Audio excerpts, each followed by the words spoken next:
Anyway, so let's go ahead and get into the festivities, though. The festivities, people. But we're going to start before we watch them, before we watch Fox News, and before we watch MS Now. I have to read an article for you people, because I want people to know, what exactly happened before we get into the coping and seething. So hold tight. It's a short article. There's lots of bullet points, lots of blank space. Okay, you can do it. And if you're watching the VOD or something, you can just skip forward if you don't want to hear this. House Democrats were left stunned on Tuesday night after two of their colleagues, including the chair of the Congressional Hispanic Caucus, lost primaries to left-wing challengers. Why it matters. The New York primary results are poised to double the bloc of Democratic Socialists of America, DSA, my organization in Congress, something that is not sitting well with some moderates. People who do not support the DSA wring their hands at cocktail parties while the DSA is organizing. Representative Tom Suozzi, Democrat in New York, the co-chair of the Bipartisan Problem Solvers Caucus, told Axios, "Let me know when you actually solve a problem," by the way.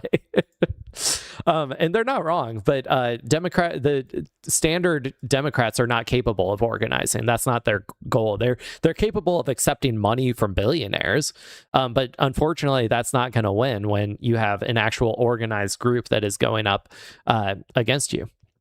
Another centrist House Democrat, speaking on the condition of anonymity to offer candidate analysis, called the results an earthquake and a huge defeat for Democratic leadership. Hell yeah. Fuck 'em. It was a tough night, said Representative Greg Meeks, a close ally of leadership and the chair of the Queens County Democratic Party, told Axios. Now, why is it a tough night? Your side won. I mean, it was a Democratic primary. Why was it a tough night? Interesting. Representative Dan Goldman, a Democrat in New York, lost re-election in a landslide to progressive former New York City Comptroller Brad Lander. What was his whole campaign theme? Like, the neighbor guy, I forgot who he was themed after, like the "Won't You Be My Neighbor," Mr. Rogers. He themed his entire campaign on that. Who led by more than 30 percentage points as of late Tuesday night. Brad Lander, by the way, he still considers himself a liberal Zionist. So, he's not fully aligned with the cause, but he's better than a lot. I equate him very similar in his politics to Bernie Sanders, who is not, far enough on the side of good, but he is still better than the vast majority of people in Congress. Anyway, led by 30 percentage points, a bloodbath for Dan Goldman, who used to be like a fucking behemoth, man. He was the one who led the impeachment against Trump back when the Democrats actually pretended like they wanted to resist fascism instead of just collaborating directly with them. Representative Adriano Espaillat, the Hispanic Caucus chair, lost his primary more narrowly to Democratic Socialist Daria Liza Avila Chevalier, according to the Associated Press. Now, this was the longest shot, right? This was the one that she won by, I think, 4%, like it was 52-48 or so. That's if she won by 4%. I think there was a third candidate who got like 3%. So not exactly that, but you know what I mean. Lander, Avila, Chevalier, and Valdez were all backed by NYC Mayor Zohran Mamdani, while House Minority Leader Hakeem Jeffries endorsed Espaillat and Goldman.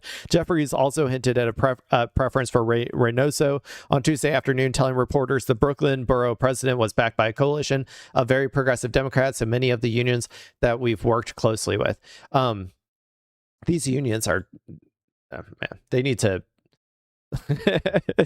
they need to get in gear, man. Get in gear. Now's not the time to be like a bourgeois union, like aligning with the liberals. You need to, we got socialists coming. Like, you need to chop. You want to be on the side of workers, you're going to have to start, getting to it.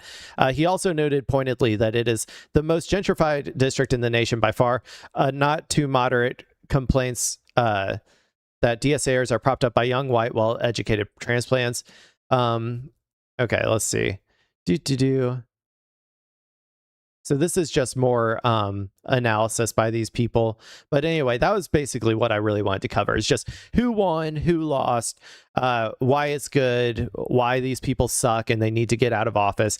Espaillat is like pro-ICE, basically. I mean, he's pretending he's not, but like he I think, like signed on to legislation in terms of like giving ICE funding and stuff. Like, yeah, it's no good, no bueno, and not in Zohran's Democratic Party. So anyway, yeah, so those are the players. We got Brad Lander versus Dan Goldman, Espaillat versus Avila Chevalier, and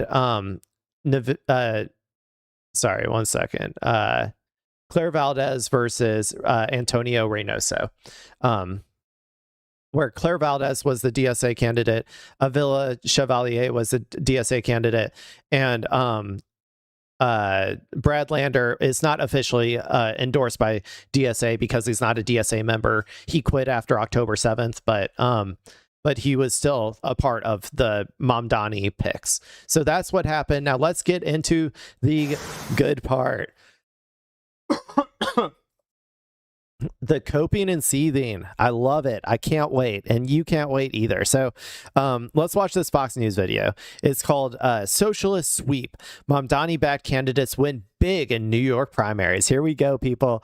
I'm ready. A Fox News alert. And did you feel that? A socialist earthquake overnight as 3 Zohran Mamdani-backed challengers win their Democrat primaries and drag their party even further to the left. And while Mamdani becomes the party's new kingmaker, some Democrats are preparing to fight back. Plus, President Trump making his economic pitch in Pennsylvania as gas prices fall. But the president has a new target that he says who cares? Talk about DSA. For you to pay at the pump. And foreign World Cup fans obsessing over ranch. I'm not talking about a one-story home. Right. I'm talking about the dressing. Okay, I'm skipping ahead a little bit, people. Quick move by one brand to make sure our fellow humans throughout the world can bring what we give to the world, which is ranch, back to their home countries. It's what you need to know. You're watching Fox and Friends First here on a Wednesday morning. I'm Todd Pyler. And I'm Carly Shimkus, and we begin with Madeline Rivera with the very latest on the primary results coming in this morning. And Maddie, it was a socialist sweep in New York City. That's right, Carly and Todd. New York City Mayor Zohran Mamdani says the results of Tuesday's primaries were the beginning of a political movement. One of the far-left candidates he backed beat a 5-term incumbent in New York's 13th congressional district. Congressman Adriano Espaillat, This is a fucking bloodbath, dude. He wrecked him. This is the incumbent. Do you understand that? This is the incumbent, the one with name recognition. Like, this is crazy, dude. Of the Hispanic Congressional Caucus lost his seat to Democratic Socialist Darjalisa Avila Chevalier. In New York's 10th Congressional District, Mamdani-backed progressive leader Brad Lander ousted Congressman Dan Goldman, who was the lead prosecutor in Trump's first impeachment trial. And in New York's 7th Congressional District, another Democratic Socialist member, Claire Valdez, won the Democratic nomination. Chevalier and Lander have said they want to abolish ICE. They've also been... By the way, the Claire Valdez one was also a landslide. Like, she won by like 30% or something. It was crazy as well. Critical of Israel. Valdez, meanwhile, wants a state takeover of utilities and housing and unions for all, and said Free Palestine was on the ballot. Hell yeah, it was. Solidarity is the force that we need to vanquish Trump's fascism, to abolish ICE. Hell yeah. And to stand up to the billionaires. Abolish ICE. Free Palestine. Hell yeah. Dude, this shit rules, dude. It rules. Pump it into my veins. And yes, I love when Fox News puts their words up there. I love when they do that because I know that the abolish ICE stuff might freak out conservatives a little bit. But this shit fucking rules to like the vast majority of people. Like, you know what I'm saying? Like, it's like, I mean, I think that the people who want, like, I think ICE's disapproval rating is like 80% or something, you know, like people hate that agency. So like, I don't think that it does as much as they think it does, but also like all the other stuff, free housing for all, like capping utilities or like,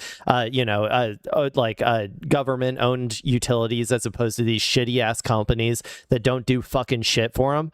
Yeah, I think that shit rules, and I want you to keep playing it. Give us some free airtime. I love it. Organize your union and join DSA. What we have delivered here today is a clear mandate that the era of taking a check and cashing a check and calling it representation is over.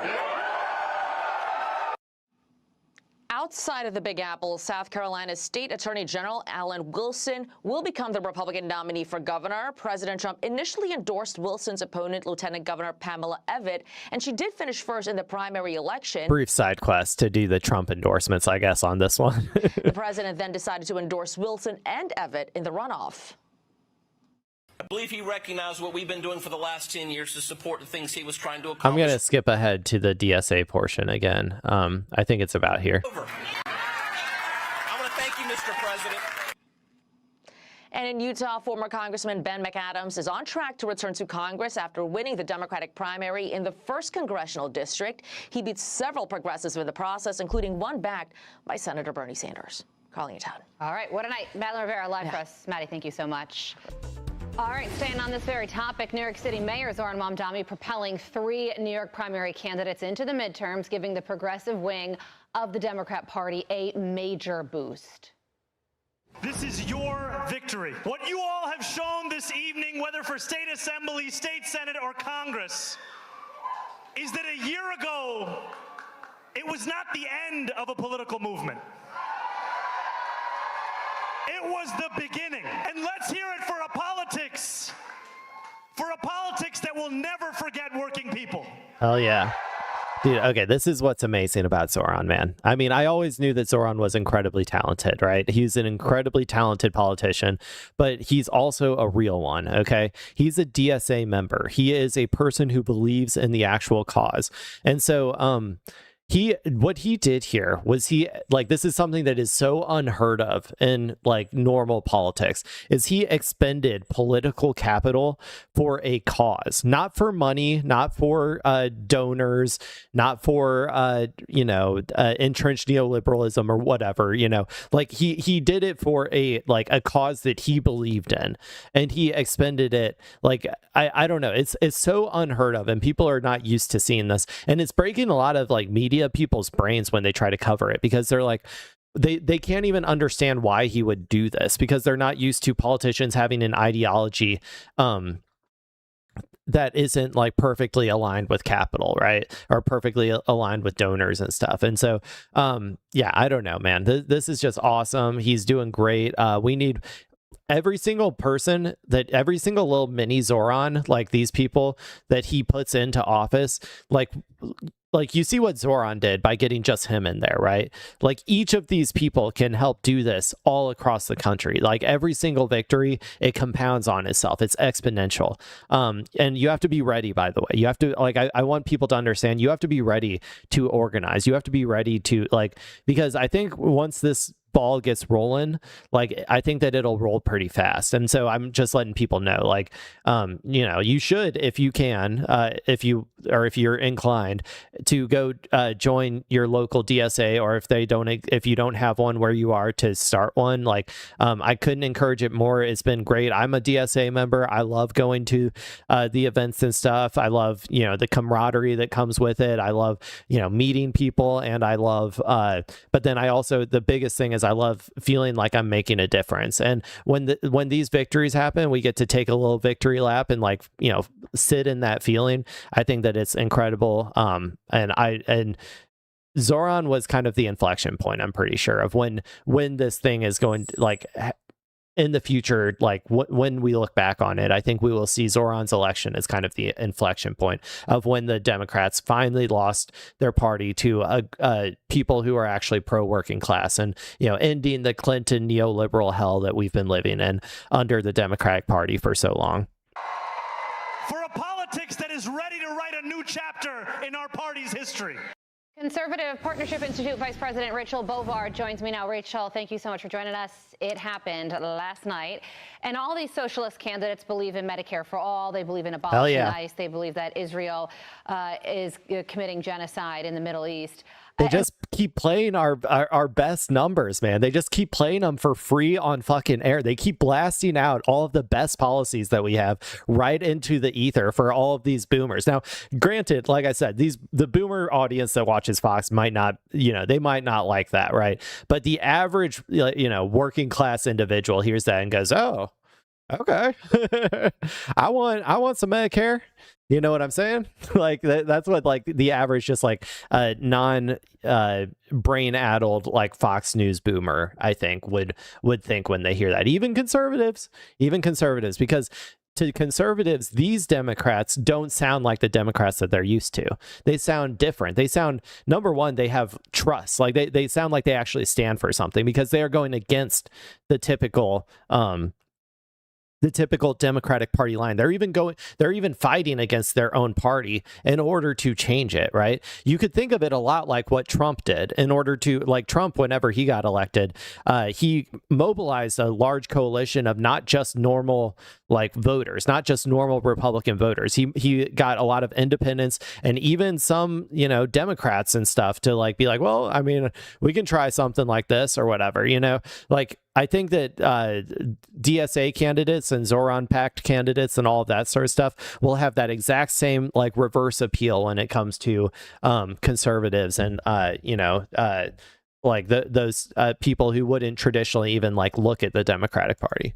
And one of them, Darya-Lisa Avila Chevalier, once posted on Twitter that she forgot napkins, so she wiped her hands on the American flag, and she and the others are supposed to be sitting members of Congress. What is your reaction to this, and why this socialist movement? Sorry, that one might make people mad or whatever, but come on. Are we really going to cancel her for like writing a fucking tweet back when she was like 18 or something? Like, what is this cancel culture fucking bullshit? Seriously? Like, talk about her current policies, not her whatever the fuck, like random thing you could find back when she was being an ultra on Twitter or whatever. Like, I mean, I think that that's a little bit ridiculous. Like we're not back in woke one. Okay. Like you can't be doing this cancel culture bullshit. We've moved past that. It's growing right now. Well, there's no getting around it that this was a very good night for the DSA, for the Democrat Socialists of America. And I think what should I also love that they call it the Democrat Socialists. It's the funniest fucking thing. It's like my favorite thing. Like, I don't know why. I mean, I don't think that it has any impact. They're like, I don't know why they do it. Like, I think just to associate it with the Democrat Party or the Democratic Party or like Democrats in general. But I'm just like, that just makes the Democrats look better. Like, I don't know what, I don't know. I'm curious what like, when their billionaire donors tell them exactly how they're supposed, like all of their talking points, like feed them directly into their hands every morning. I'm curious what those donors, like why they are like, what those billionaires, like, why did they come up with that messaging? I'm wondering what made them decide that. Concern everyone is that this is a growing movement. Remember, the DSA has grown 10% in membership since February.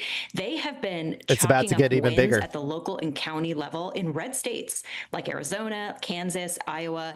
So these congressional seats are simply the next step in the process of them consolidating power and becoming less of a fringe movement on the left than moving towards becoming what is now the establishment Democratic Party. As you mentioned, people with extreme views are now going to be sitting in the United States Congress. And it's not just, you saw the DSA update its policy playbook just earlier this month. They now want to abolish the Senate. They want to abolish the Supreme Court and the presidency and make it all subject to Congress.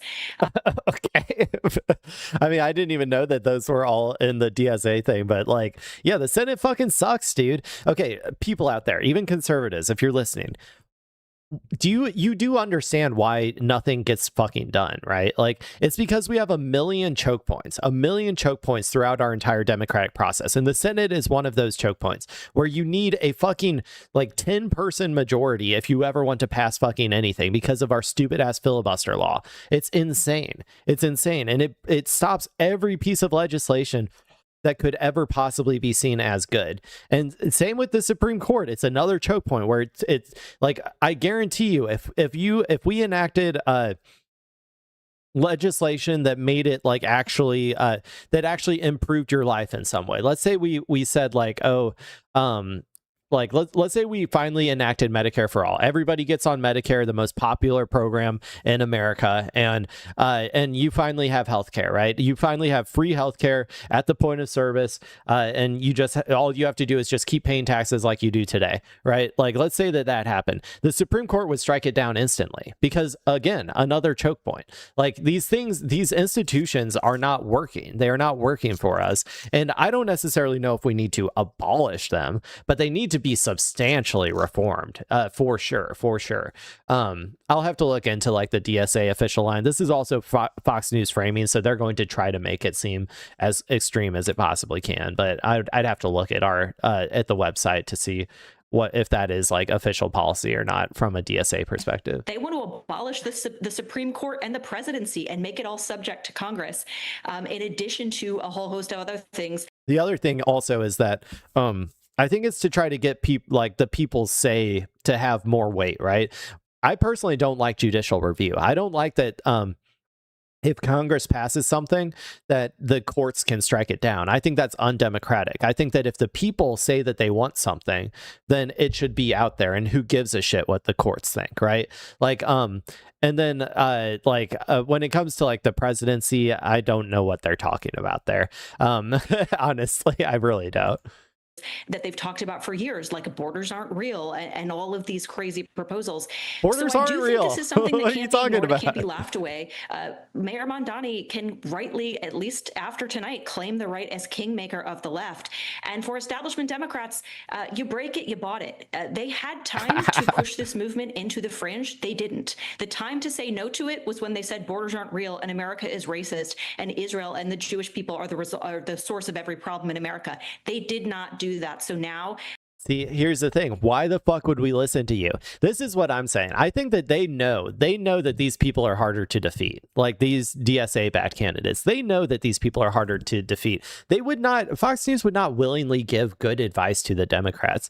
What they're trying to do is they're trying to get the Democrats to try to like engage in some sort of civil warfare against these candidates, which, by the way, they don't even have to say this. The Democrats are going to do that regardless because they are also neoliberals, just like these people on Fox News who don't want any actual power being given back to the people. So but they know what they're doing. They want to fight against regular Democrats because regular Democrats are easy as fuck to defeat. like just look at Kamala. She lost to fucking Donald Trump, like a fucking Epstein associate, right? Like, I mean, come on, like.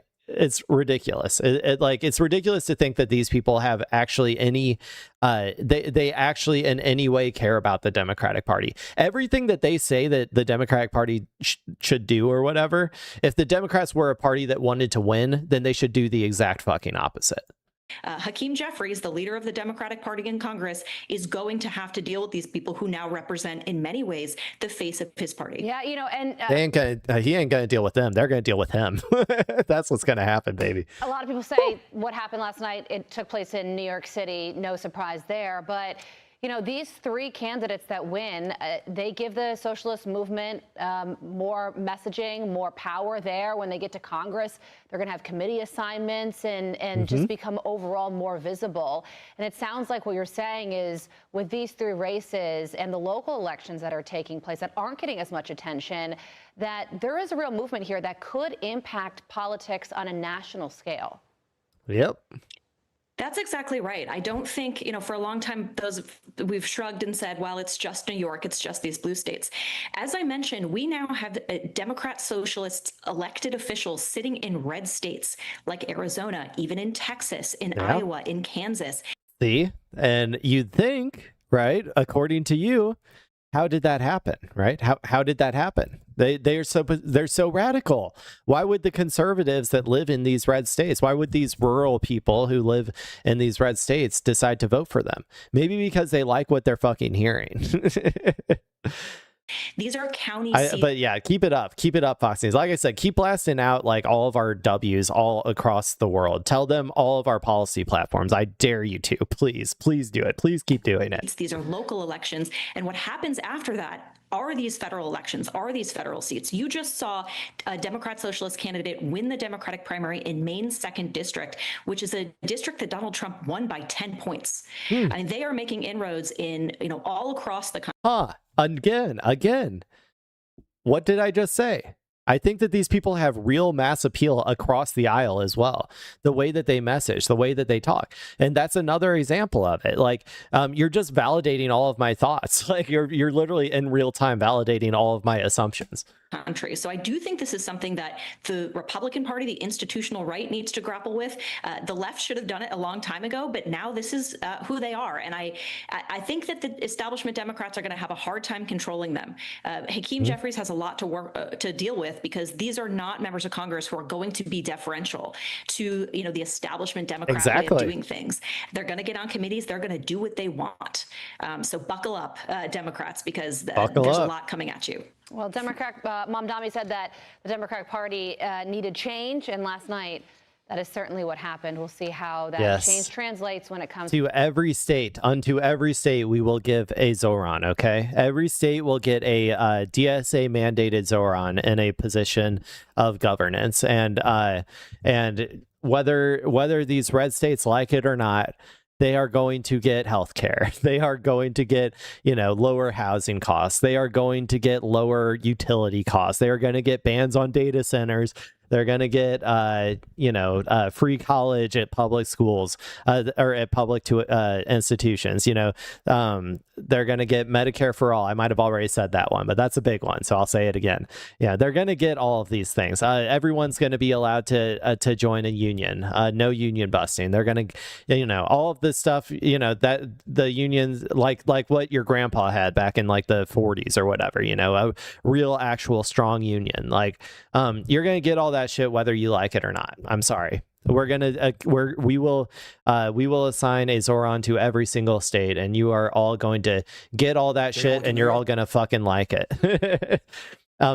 Well, speaking of not liking it, let's turn over. We just watched the conservatives reaction to all these socialist victories. Let's go ahead and watch the Morning Joe reaction. Let's see what the libs are thinking, because I have a feeling they're also not going to be very happy.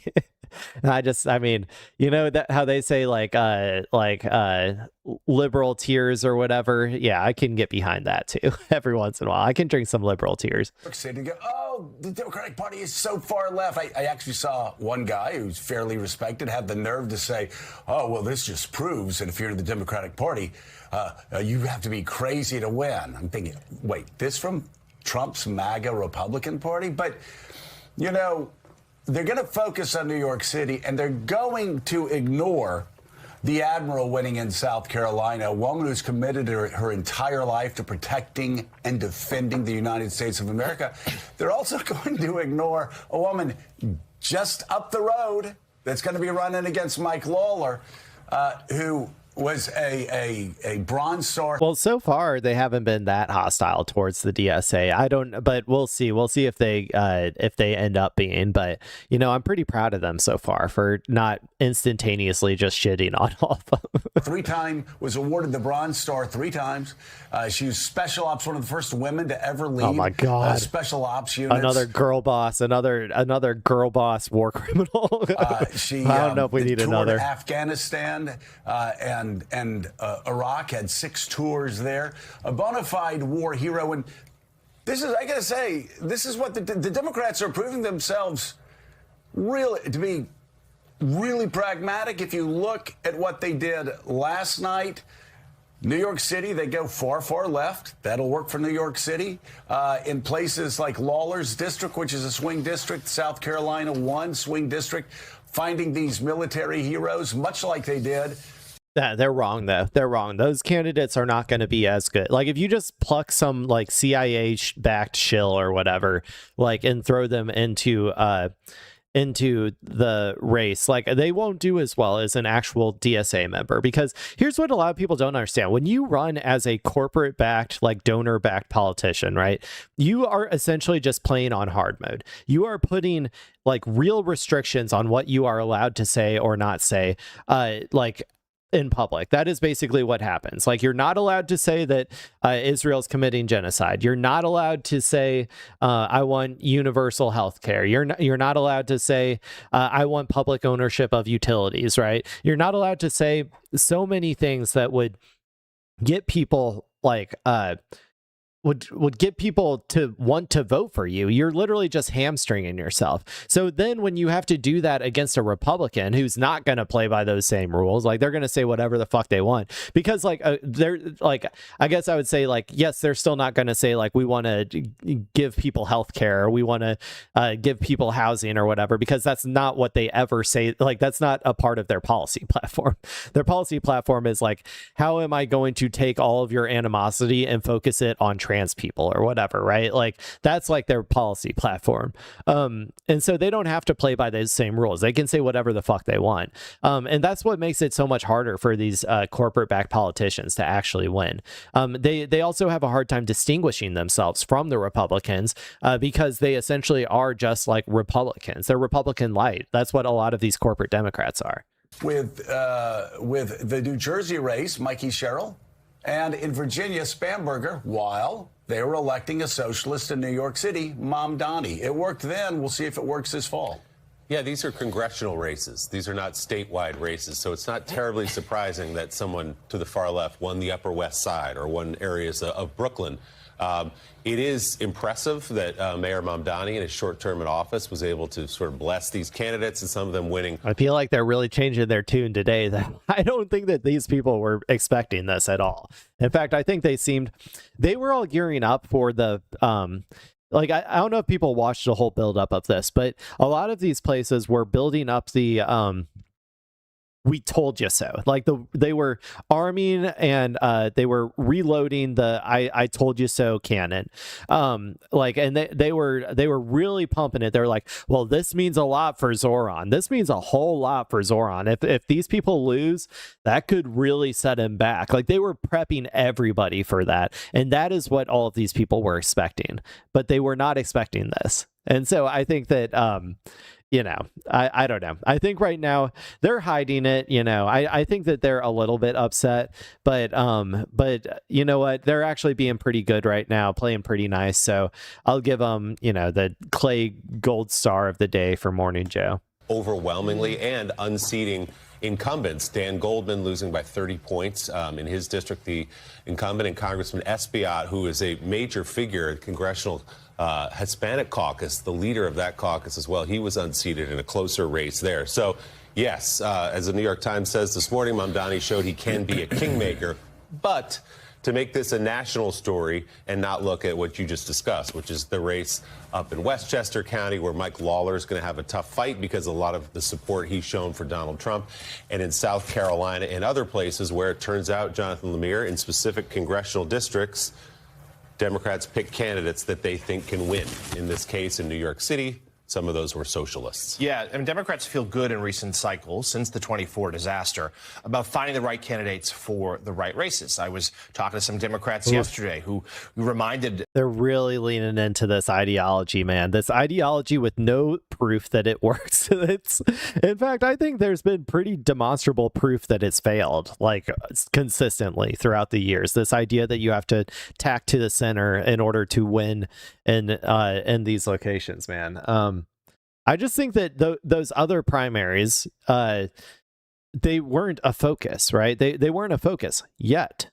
As this organization gets bigger, as we get more DSA members in Congress, there's a feedback loop happening here, right? Where we get more people elected, and then those people go and govern well, which then gets people more invested in the project, which then feeds more membership, which then gets more people elected. It's like it's a constant feedback, right?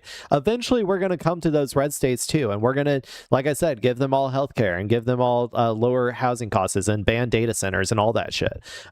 It's just like, that's not, we're starting where you would start, in the commie corridor.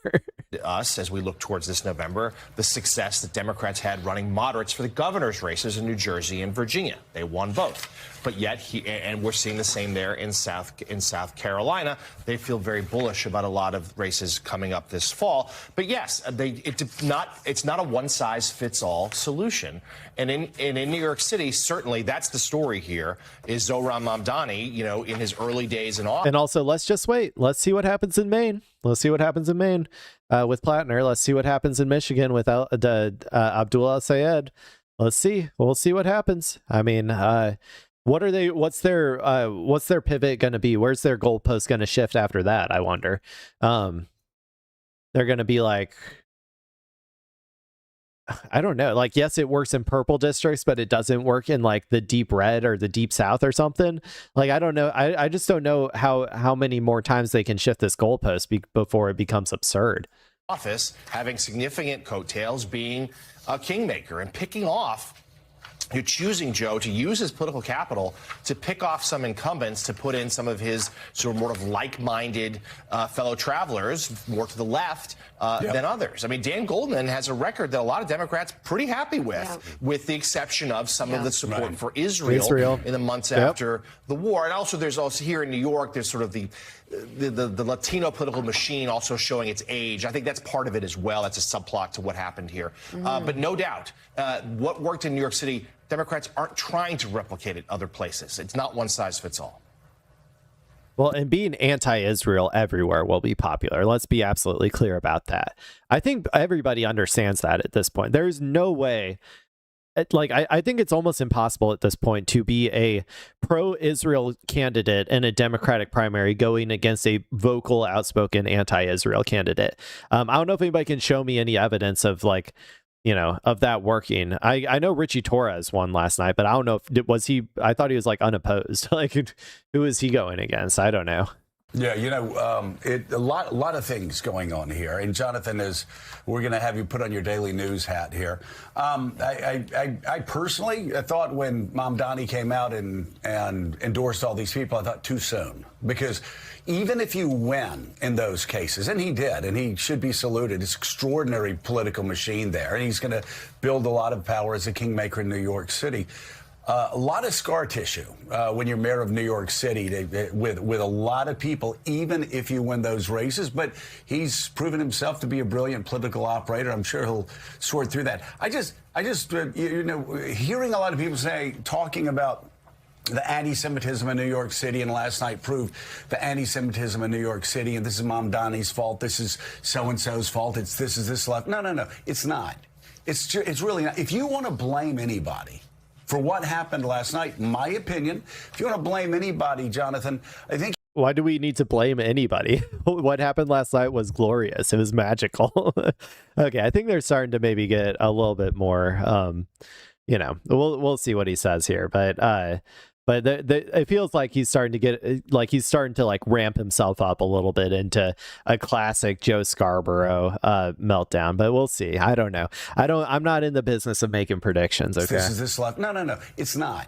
It's really not. If you want to blame anybody for what happened last night, in my opinion, if you want to blame anybody, Jonathan, I think you have to blame Benjamin Netanyahu. 4 years of maximalist aims, 4 years of ahistoric goals in the Middle East that anybody, from Dr. Brzezinski to even me, could have told anybody over the past 20 years.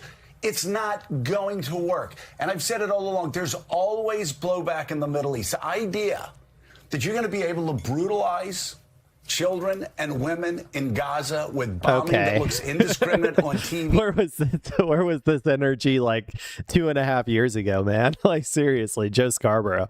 Oh my God, dude. It's like these people who are like the same people like who are like complaining about Avila I always forget her last Daria Lisa, her campaign, or like her past like where she was in the Palestine she was at Palestine protests on October 8th, right? And people are like getting mad at that. I'm like, you're getting mad at her for like what? For opposing genocide like too early? Is that a thing that you can get mad about? I didn't know that. Like it's so like, and now all of these people have like completely flipped, but it's like they still attack her, I feel like, for that exact same, for just being like right too early. It's like they want to have it both ways. Also, he's still doing the classic thing of putting all the onus on Netanyahu as opposed to the nation state of Israel and Zionism, which at its core is what is responsible. Day in and day out for years, that you're going to be able to level half of Lebanon, that you're going to be able to continue to allow thugs to run wild in the West Bank and brutalizing Palestinians, brutalizing Christians in Bethlehem, brutalizing Christians across that area, along with Palestinian Muslims, especially Palestinian Muslims, blowing up Catholic churches in Gaza. Of course, I'm saying things that would relate to some of these people who are so shocked that Israel is in such low standing in America right now. Guess what? If you said all of this stuff like 2 years ago, you would have been called an anti-Semite. Like, I'm serious. Like, it has changed. We should be happy that the environment has changed or whatever. But all of this stuff that he's saying right now is exactly what people like him were calling people like me anti-Semites for saying, 2.5 years ago. So, I mean, I appreciate it, I guess, but I don't know. Like, I appreciate that you're on, that you're somewhat on the right side. You're still not calling out the right villains here. You're putting it all at the feet of Netanyahu. But, the more people, the better, I suppose. Forgive me for a quick digression, but I was always instinctively pro-Israeli and anti-Palestinian growing up. You know why? Because when I was a young child, one of my first memories was this. Okay, I don't know if I need his story time. I want to get back to the analysis. I'll just skip past it a little bit. That shaped an entire generation's views on that conflict. Well, what's shaping the views now? And an American president who tells Netanyahu, go. You understand? Okay, I think I'm done with this. Thank you, Joe Scarborough, for joining the Al-Qassam brigades or whatever. Welcome to Hamas. We are all Hamas. Everybody is Hamas, and we all condemn ourselves. Okay, let's go ahead and move on to some of the X.com Twitter meltdowns about the DSA slate. So we got Matt Walsh here says, third world communists are the enemy. They've taken over our greatest American city. They're taking over one of our two major political parties. They hate this country. They hate white people. They hate our heritage and traditions. This is the fight. Get in the game or go away. So he's doing the classic racist agitprop, saying that all of these brown people are coming in. The implied thing is that Jews are bringing them in or whatever. Like, that's what great replacement theory is. But yeah, that they're all coming in and they're changing the way we do things around here. They're all socialist, communists, and they hate white people. But this is also contradictory compared to like some of the other people's reactions, because all of the other people's reactions have been on Twitter are people saying, oh, they're all a bunch of like gentrifiers. Like, all of these DSA members are a bunch of like young white gentrifiers who are coming to take like these black people or Hispanic people's jobs, because like I won't lie, the DSA organization is like 80% white. Okay.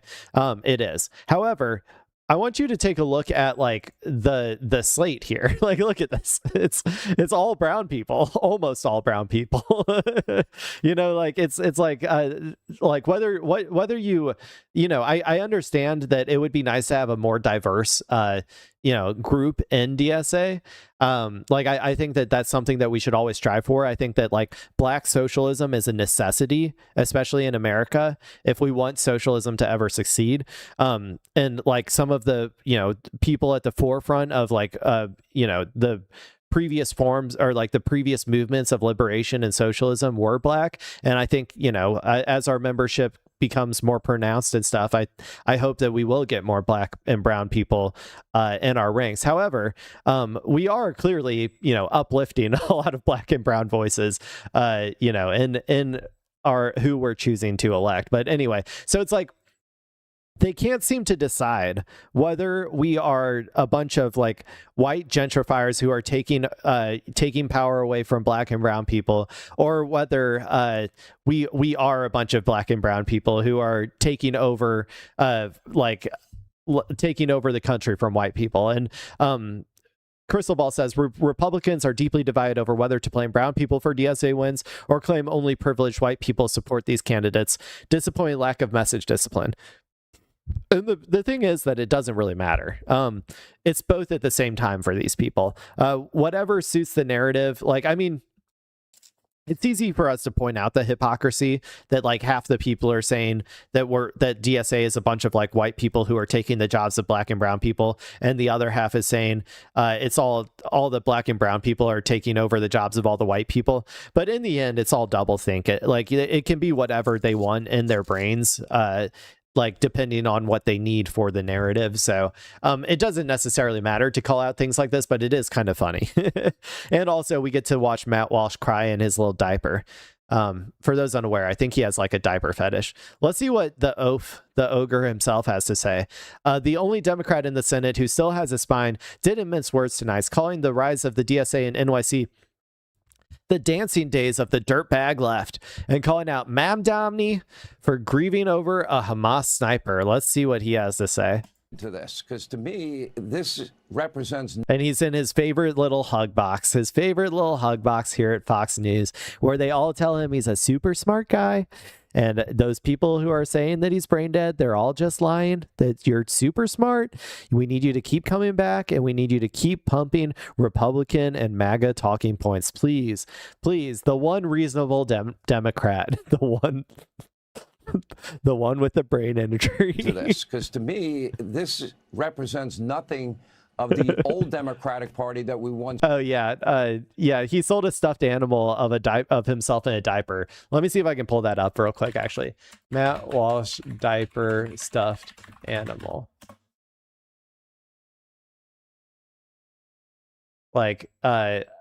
He sold something like this at one point. You see, there's literally a picture here of him holding it. Yeah, and also, I think he's dressed up in a diaper before. Like, I'm like 90% sure that he has like a diaper fetish, which is, hey, if it's all consensual and shit, I don't really care. Go for it, dude. But you know, it's obviously hypocritical, so I get to make fun of you for it. But anyway, let's see what the ogre oaf has to say. Because to me, this represents nothing of the old Democratic Party that we once knew. Yeah, no, I mean, you know, the kind of people that are trying to run out of office. I mean, they're just good traditional kinds of Democrats you would have expected in New York City now, and now this has just become it's just been the dancing days of. That's weird, because Fox News told me that all of them were commies. They were all communists. And now the ogre is here saying that they were actually good Democrats. Like, what's going on? I thought they were all communists already. What's the difference? You're replacing one communist for another communist, or a socialist for a communist. It shouldn't make that much of a difference to you guys. They're all communists. The dirtbag left, you know, with some of these candidates are outrageous. You know, you have candidates, they abolish ICE, abolish the police, abolish the border. And she even said F Kamala Harris and more of these outrageous kinds of things. Dude, I'm telling you, Daria Lisa is like too based for her own good. She won, by the way, in a predominantly black district with like they did a whole bunch of messaging around her saying fuck Kamala Harris, and like she still won, which is kind of crazy because like, look, Kamala Harris was a terrible candidate. And she was a neoliberal hack. And like, that's the reason that she lost. And she did, you know, support Joe Biden's genocide against the Palestinians. So for all of those reasons, I also say fuck Kamala Harris. However, generally speaking, black people, I think, have a more favorable view of Kamala Harris on average. Same with like Obama. I also kind of say fuck Obama as well.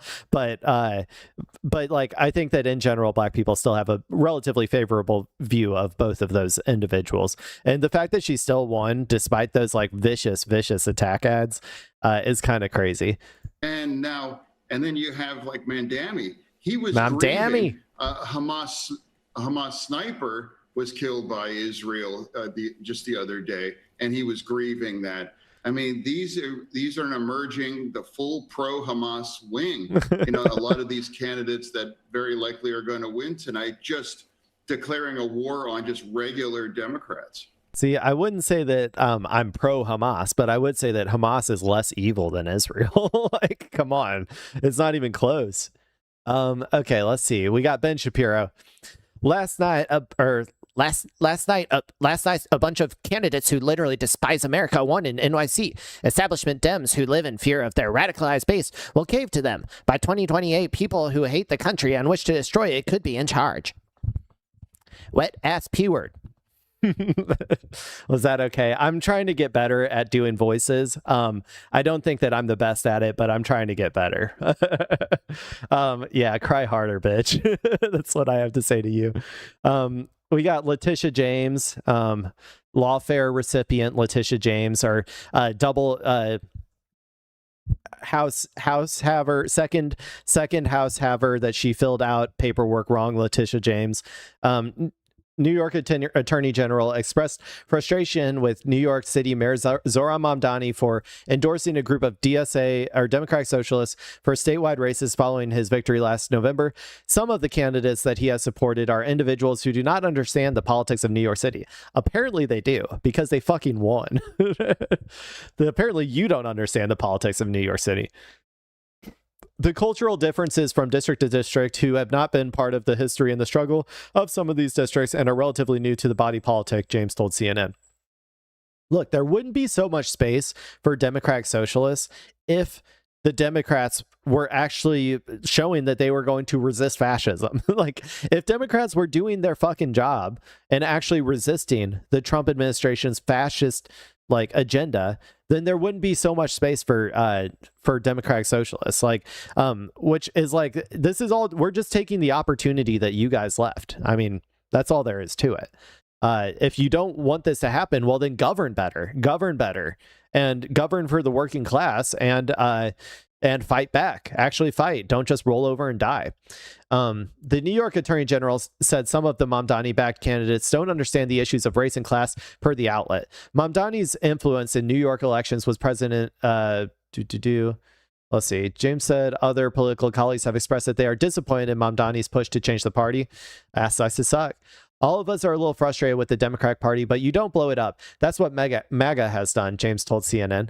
Oh, yeah, there's a difference here. There's a difference. MAGA's whole goal is to take as much of our tax dollars and as much of our money and funnel it into the hands of the smallest number of pedophiles that they can possibly find at the top of our society. That is the goal of MAGA. It's to take all of our money and funnel it to as few pedophiles as they possibly can, right? Socialists want to do the opposite. We want to claw back all of that money from those pedophiles and distribute it amongst the masses. That's what we want to do. These are diametrically opposing goals, okay? If you can't tell the difference between one and the other, then I'm sorry, I don't know what to tell you. Let's see. However, House Minority Leader Hakeem Jeffries brushed aside concerns tied to the Democratic Socialist mayor on Wednesday. No, Donald Trump has a working relationship with the mayor of the city of New York and has made that publicly and explicitly clear to America, not once but twice in the Oval Office. Jeffries said to reporters when asked if the party was moving too far left after Tuesday's primary results. So he's saying that no, because Donald Trump is, having meeting with Zohran, then that means he's not moving too far left, which is really just a cop-out, but sure. President Trump and Mamdani met at the White House. Sorry, that was intentional. I know how to say his name. Met at the White House in February, blah, blah, blah. Despite the cordial interaction, the president posted about the primaries on Truth Social on Wednesday. America the Beautiful will never be a communist country, he said. Let's see what the comments on the Hill are thinking. Apparently, the individuals he supports understands the politics of New York City well enough to win elections. That's what I said. It's stealing my ideas. If you think the introduction of new and different ideas is blowing things up, you are neither progressive or liberal. This is why progressives and liberals are fed up with the Democrat Party. That was uncalled for, Tish. The Republicans are doing an excellent job of imploding. We don't have to help them. Oh, yeah. So she's talking to Letitia. Yeah. and saying that they don't trust their own voters to decide what's best for themselves. Nobody, even the Hill, man. The Hill is the most Republican coded fucking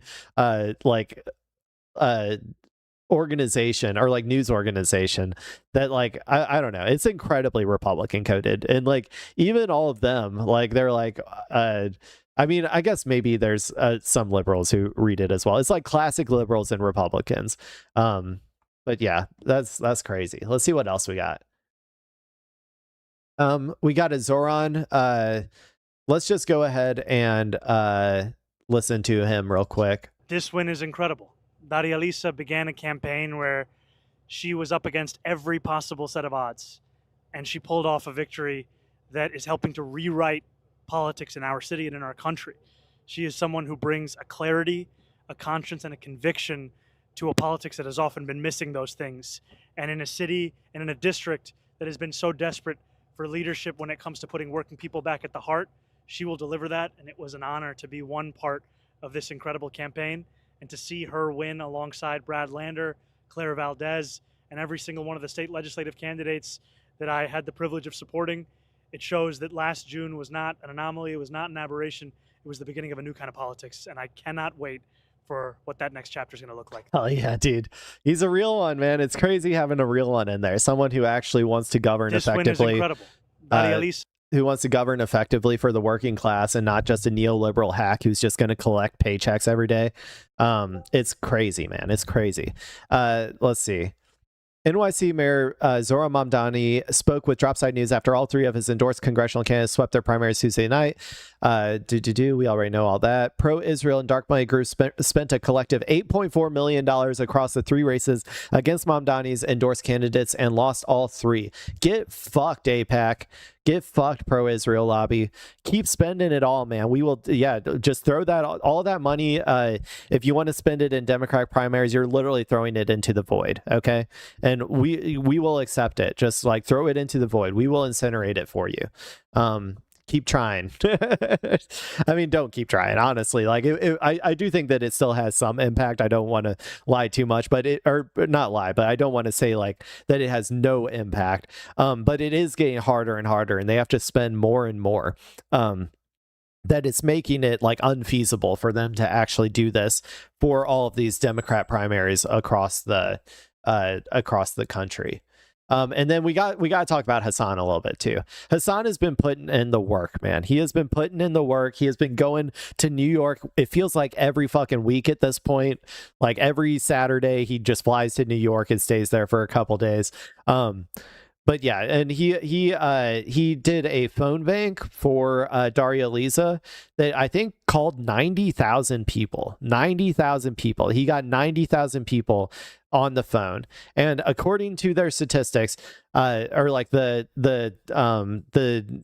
DSA statistics, they believe that converted, or not converted, but turned into, I guess you could say converted into around like 2,000 to 3,000 votes for Darya Lisa, and she won by about 2,000 votes. So just saying, that made a huge difference, and we have to give him some props. He's really putting in the work. I don't know how he does it, man.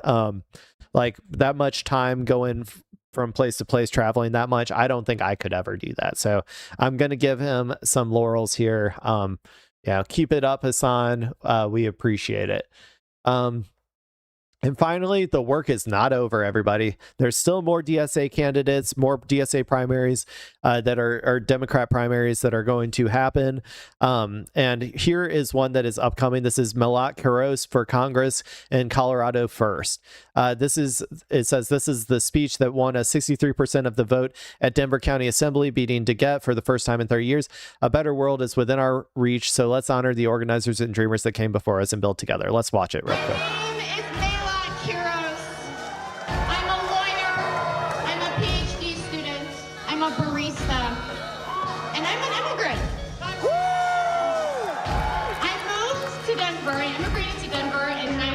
When I was a baby from Ethiopia. I watched my parents work for years to navigate the immigration process. And after they earned their citizenship and chose their political party, I asked my dad, why are we Democrats? And he didn't hesitate to tell me about the Civil Rights Act, Social Security, fair labor laws.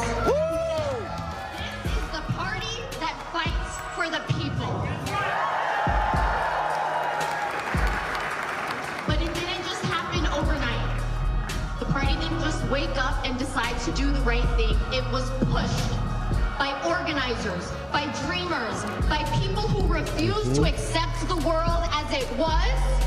And with everything at stake right now, it's on us to push the party again. Hell yeah. There you go. There's her message. You know, it goes on for more. You can watch it on your own if you want. But yeah, that is the DSA slate, man. We spent a long time on it, but we got to celebrate, man. You got to celebrate your victories. You know, it's what gives us all hope. You know, it's always good. And this, like I said before, the main takeaway I want people to understand is this isn't some linear curve. Okay. This is exponential, and you need to be ready. Yes, you watching right now, you need to be ready, because we need to be organized whenever this movement hits critical mass, and whenever we can finally change this country's politics for good. Okay, everybody needs to be educated. Everybody needs to be organized. You know, stick with it. And we'll just, you know, keep on pushing. Join your local DSA. That's my advice to you.